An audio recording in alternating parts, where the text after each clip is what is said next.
All right, here we go, y'all. This is a conclusion to War with the Natives. Crazy Nick back here, the motherfucking bully. Okay? So, I'll tell you a story about being a bully, and y'all see how much of a bully I really am when it comes down to it. All right, so War with the Natives. We're back to the point where I done spared the third individual that I could have hit, remember, with the cooler of beer. We make it up out of the woods. I find my ride, ditch the blade, which I shouldn't have done that close, within 1,000 to 2,000 feet to where this happened. If somebody would have got bodied, they would have came back and found that knife, I feel, eventually. So this is word to anybody who might end up in a scenario like that. Do not leave the weapon anywhere around like I did in this scenario, okay? So we make it up out of this situation, and I go get the tattoo of the dragon on my arm. I only have two. I'm not pulling my sleeve up right now. Go look. It's in my pictures in one of the videos somewhere, thumbnail, okay? So the day I went to get this tattoo was the day after I hit Buddy up and his homie. Now, sometimes I almost forget that I did that to his homie because I really liked him and we was cool. And I guess somewhere in my mind I blocked that out. But I stabbed two people that day. And I don't know, I always looked at that like I just didn't, but I did, man. Like, just because I felt like one of them was just so not, I just didn't want to. I didn't want to hit big dude. I didn't want to hit the big homie like that. You know what I'm saying? I really didn't, man. So, but yeah, I did that to both of them. I let the third one go. So here we go. Ink Lab, South Minneapolis. It's on like Lake Street, which is burnt the fuck down. It probably got burnt down on the riots. But it was on Lake, and man, it was like almost right in Uptown. It was on Lake, maybe like 4 blocks off of Lindale, okay? West. So, back to the 90s, okay? So, I go to get the tattoo of the dragon. A month later, about 30 days later, I go to get the tattoo of the lion. And I'm sitting there, I guess, looking at tattoos on the wall. It's me, my homie Josh. I'm gonna put him in this because he done passed away since. And another scumbag.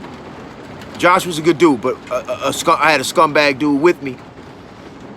He was all right at the time. People go bad, okay? So, scumbag dude was in jail when this shit happened in the woods, so he couldn't be a witness, or not a witness. He couldn't ID nobody. It was dark, remember? There was a little bit of light from the fire, maybe like one flashlight. I really couldn't have never identified this dude again myself, you guys. All right? So I'm like, the door opens, I look over, and I just like feel, it's in my mind, it's on right away. I'm like, I look over. I don't know if it's him for sure though, but I swear it's him, but it was dark, but I really don't know, but I'm on his ass. I'm on his ass, man. I pull the blade out. I got my arm kind of, either the jacket was over my forearm before, or I did this all when he came in that quick. So, I really don't remember how it went, but I basically had a jacket wrapped over my arm and then had like my hand with the knife tucked under. He just couldn't see what was about to happen. He had a female with him. Mind you, I told you he had 2 females with him that night. I couldn't identify her either though. And I looked at my white homie, Josh. I said, hey man, I kind of made my way over. I sat down. Now all 3 of us are sitting in a row. It's maybe like 8, 9 o'clock at night. It seemed kind of late, to be honest with you. So we're all sitting there, and the scumbag, he can't say nothing because he wasn't there. He was in jail. I'm white homie. I'm like, hey, is that him? And he just knows, like, oh man, he knows whether he green lights him or red lights him, it's gonna be life in prison, potentially. It's gonna be some shit for all of us, man. And I don't know if anybody in the group was gonna break. We were still young. People hadn't been through it, you know what I'm saying? Everybody might have took that to the chin. Obviously, I was gonna have to, because I was gonna be the one that did it. And that's just period. I don't know how much I could have got them up out of it. You know what I'm saying? I'm not the one to just confess to shit, you know? So, I'm sure there's cameras in there. They had my ID. They already gave me a tattoo 30 days earlier. I was just done. But I wasn't thinking that. I was so mad. I don't know why I was mad though, you guys. Why would I be mad? Why am I mad at this dude? They came through, started some shit. You got your ass stabbed up. You and your homie. Y'all got embarrassed. You guys had to, you know, you did a little bit of damage, but you had to go away with your tail tucked. I mean, they got beat down in front of their bitches. What more? I guess not even beat down, stab the fuck up. I don't even know if anybody punched them. I didn't. So I can't even say they got beat down, to be real with you. They got stabbed the fuck up in front of their bitches. And what more justice did I need out of that? Why the fuck would I still want to do something to this dude? Mind you, I never even got punched. Nobody even threw a fucking punch at me. The worst thing that happened is he reached behind his back for a pistol on me, and I came behind his back with him, and he didn't have it. So like I said, I had him grabbed. He started calling for his homies. That's when I lit him. The first time in the woods, okay? So now back to the tattoo parlor. A rational thinking person really I shouldn't have wanted to do anything to him. I don't know why. I felt like I needed to kill this dude still. So, and I was gonna get him. I'm not trying to be hard, tough. This was gonna fuck all of our lives off. My homie ended up committing suicide over something that had nothing to do with this. And he was a person that never spoke about committing suicide, ever. Never would have said no shit like that if you ask me. So sometimes the people that are gonna commit suicide are never gonna talk about it. We're not gonna get into suicide right now though, okay? So, but my homie ended up committing suicide way later on, but I was gonna fuck us off right there in the tattoo parlor anyway. He saved us though. I owe him a lot for kind of like, because what he said, he was like, no, that wasn't him. I said, you sure, man? Is that him, bro? Because I couldn't rely, he was there with me. He was my ride. He was what I was trying to find, okay?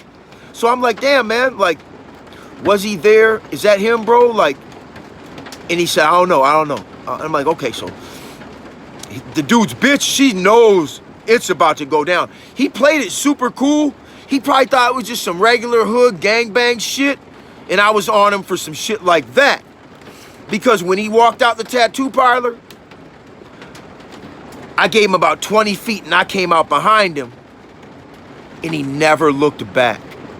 He never nodded, he never looked. But I guess back then, yeah, he probably should have just kept, but this is the 90s on Lake Street, so he had a bitch with him. It was 3 of us. But my opinion was that he didn't recognize me because I didn't recognize him. Barely. It was like his aura and his spirit that I had to almost take that I recognized again. Okay, you guys, this shit gets deep. It wasn't necessarily his face or anything. It was his spirit and his aura that set my radar off. That's the only way I can describe it because there was nothing else that I recognized about this guy. So he never looked back. In my opinion, if somebody stabs you 17 times, you're not just going to be able to turn your back and walk away. I'm not. Maybe I could, but I've been through some shit, and we were young back then. I don't think he would have had the nerve back then. He could, remember, he was in the hospital for 2 weeks, so he couldn't have been out of the hospital more than a couple of weeks. He probably just healed up and probably wasn't even fully healed. Yeah, he didn't want the funk in there, but he didn't know I was the same person that hit him. I swear he didn't know. I know he didn't know because he never looked back, man. And when I came back in the tattoo parlor and I sat back down and enough time had gone by, my homie was like, yeah, that was him. No, when we walked out of the tattoo parlor, I think we might have went out to smoke some weed or something in between. And by this time he was gone, because I stayed and got the tattoo. I stayed and got the lion on me. Now, the ironic thing about that is I went and got the dragon, and the dragon means to do one's best.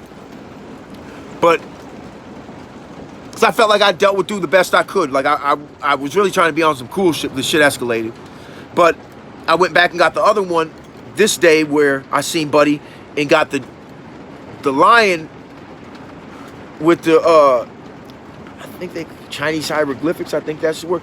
And it means savage.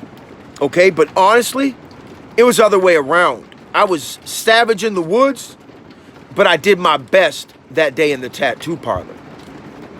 You know what I'm saying? So they're actually paradoxes that were unintentional. But I was actually, the day I did my best was in the tattoo parlor.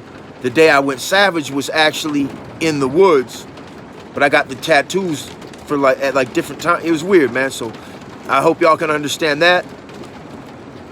He got to walk away from that, never heard, seen him, nothing about it, none of them guys, nothing, you know what I'm saying? I wish them all really the best. Ghost probably been murdered 10 times over by now. I hope Mario's still out here kicking, doing his thing, you know what I'm saying? Solid dude, you know what I'm saying? War with the natives, you know what I'm saying? Them boys, they stick together. They rarely leave each other like that, you know what I'm saying? Like they must have, I don't know, man. They was shook. It was going down. And you know what I'm saying? When you're getting stabbed in the back, you don't know where it's coming from and shit. And it's going down like you need to get the fuck up out of there. Natives usually stick together real hard, though. They usually don't let each other go down like that or leave them behind. And this ain't no, like, racial type of beef or no shit like that. You know, we all know what it is here. Minneapolis, you know what I'm saying? St. Paul, I guess. I'm not really a fan of the place, man. But I've lived there a few times and shit. I got some stories. I got some street stories from St. Paul. I got some wild shit from St. Paul, man. I used to fuck shit up in St. Paul, man. We'll get into that. That's a whole nother chapter. That's like a whole nother saga. St. Paul is a whole nother saga, man. Like, that's a whole nother, I don't even know what to call that. That's just a whole nother fucking channel. You know what I'm saying? But I'm out, man. Learn from this shit, man. Sometimes you gotta love your enemy. But if it's a bitch motherfucker like JD, I'm gonna slap the shit out you, man.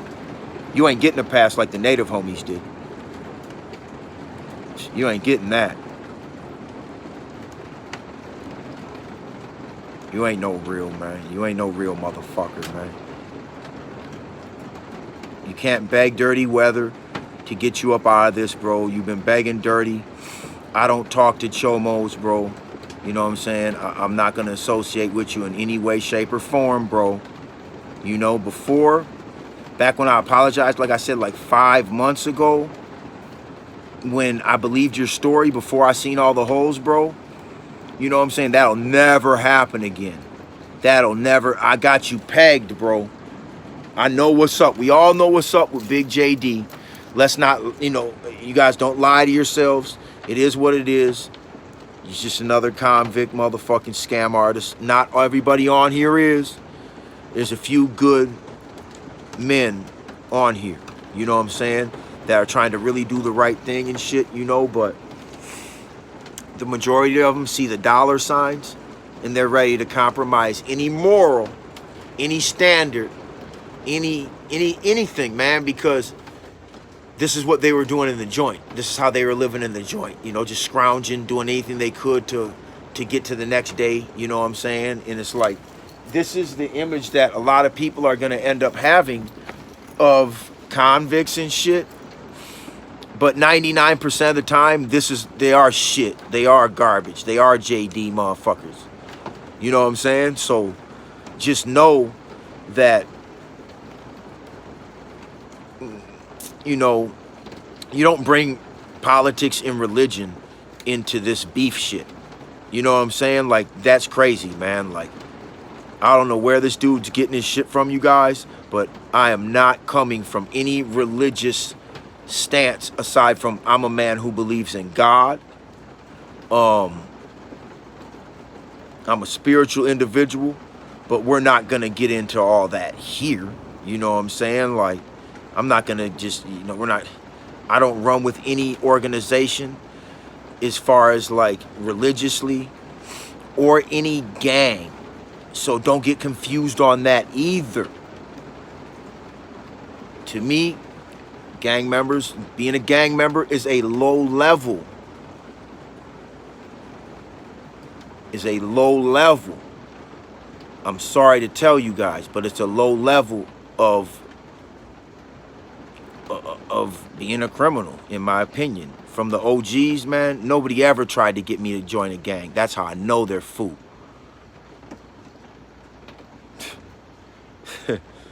So go figure that one, man. I know they're fool. Y'all can be mad at me, but motherfuckers that been there, done that, let me know the real knowledge about what this shit's about. Brainwashing motherfuckers. We're all the same with this gangster criminal shit, aside from the fakes and the frauds like JD's bitch ass. You feel me? So just know that why the fuck are we gonna make life more enemies than we already have out of people with similar interests? When a lot of people do not even have our similar interests, then other people with our similar interests and styles, we make enemies? Come on, man. That's a whole nother subject, though. I'm out, man. Soak this shit up. And your boots better be fucking laced up, god damn it.